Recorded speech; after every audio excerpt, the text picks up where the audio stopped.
రాష్ట్రంలోని ఇరిగేషన్ ప్రాజెక్టులపై ఆయా ప్రాజెక్టుల సీఈలు, ఎస్ఈలు, కాంట్రాక్టు ఏజెన్సీల ప్రతినిధులతో జలవనరుల శాఖ మంత్రి నిమ్మల రామానాయుడు సమావేశాన్ని నిర్వహించారు.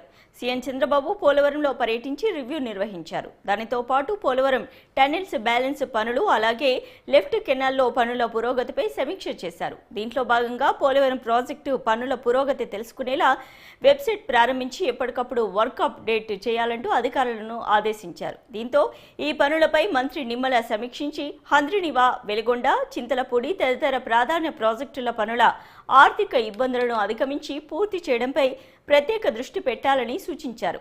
సాగునీటి సంఘాల ఎన్నికలు ప్రశాంతంగా నిర్వహించే విధంగా ఏర్పాట్లు చేయాలని అధికారులకు ఆదేశించారు మంత్రి.